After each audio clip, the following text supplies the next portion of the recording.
De la journée.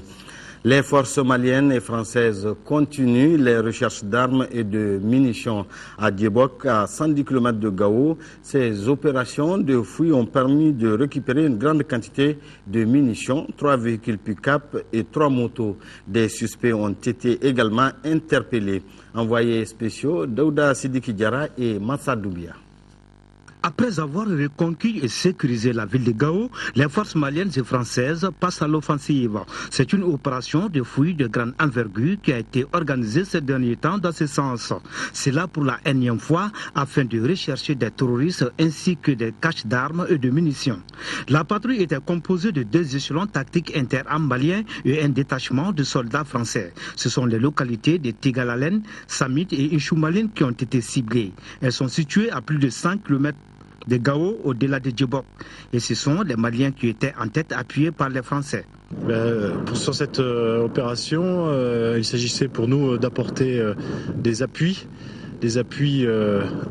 si nécessaire, des appuis directs s'il y avait eu contact avec l'ennemi, ou des appuis indirects avec l'artillerie si c'était nécessaire. Ici comme ailleurs, c'est le terrain qui commande le combattant. On se concerte pour mieux coordonner les actions. Nos combattants ont reçu la mission de fouiller cette zone. Progressant à pied, la patrouille découvre une ancienne base de terroristes.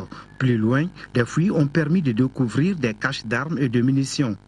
Commençant alors une véritable corvée pour les hommes qui ont déterré des batteries sèches destinées à alimenter les centrales téléphoniques, entre autres. L'armée malienne s'est montrée très proactive, très entreprenante et très vive dans l'action, ce qui nous a permis de fouiller de grandes zones dans des délais restreints et puis avec une grande efficacité. Le commandant des opérations côté malien s'est dit satisfait du travail. L'objectif que nous recherchons a été atteint. Nous avons, avec l'apport de la gendarmerie, nous avons pu appréhender des individus suspects et nous avons découvert des caches d'armes. Donc c'était le but de la mission et je considère que l'objectif est atteint. Ces terroristes ont été mis à la disposition des gendarmes de la mission. Parmi les gens interpellés, on a arrêté 3 personnes qui ont joué un rôle et qui sont des leaders parmi les Mojao. Donc, un a été appréhendé avec son véhicule, qui a assisté au combat de Konna. Les 2 autres ont été appréhendés, ils sont conduits à Gao. On a des véhicules saisis à leur niveau, sont conduits au niveau de Gao. Des campements en passant par des points d'eau, l'ambiance était cordiale entre nos forces et les populations. De quoi remonter le moral des troupes après une moisson fructueuse. La Banque mondiale a décidé d'augmenter son aide budgétaire au Mali avec une enveloppe financière de 75 millions de dollars, soit environ 30 milliards de francs CFA. Compte rendu de Salif Sanogo. En arrivant à Washington, Tienan Koulibaly débarquait avec des préoccupations, les unes plus urgentes que les autres.